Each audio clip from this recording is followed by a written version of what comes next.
India એગ્રોમાં આજે જોરદાર result મળ્યું છે એવા બુધેજ તારાપુર તાલુકાના બુધેજ ગામમાં આજે એક જોરદાર રિઝલ્ટ મળ્યું છે અને એવા ખેડૂત મિત્રને આપણે સ્વમુખે સાંભળીશું કે એમને શું રિઝલ્ટ મળ્યું છે.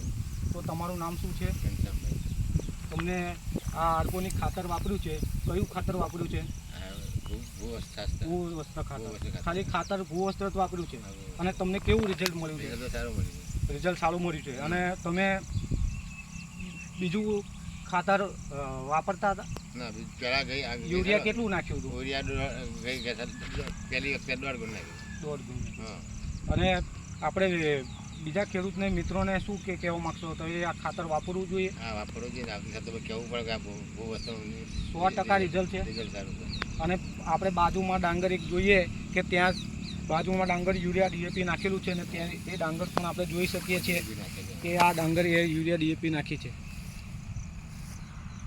અને આ ડાંગરમાં આપણે જોઈ શકીએ છીએ કે રિઝલ્ટ કેવું છે. ગ્રીનરી પણ સુપર છે અને એના ફૂટ પણ સારી છે અને લીલીછમ ડાંગર છે અને એનું રિઝલ્ટ સારું છે.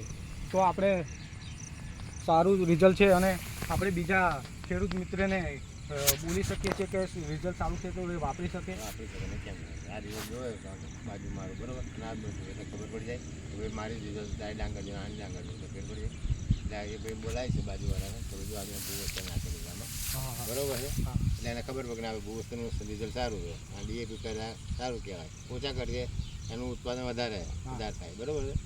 એટલા માટે ભૂ વસ્તુનું આપણી સારા આનો જ ઉપયોગ કરવાનો. આપણી સારા ડીએપી નાખવું નથી. જોરદાર રિઝલ્ટ મળ્યું છે તમને. તો આવતી વાર તમે અને બીજું શું કે બહારના આપણે યુરિયા ડીએપી નાખીએ છીએ અને એ કેમિકલયુક્ત ખાતર નાખીએ છીએ અને આ ખાતર નાખવાથી હેલ્થ પણ સારું રહી શકે છે. તો તમને સંતુષ્ટ છો આ ખાતર વાપરવાથી? આના ચોખા ખવાય ખીચડી બને તો આના આ સારી લાગે.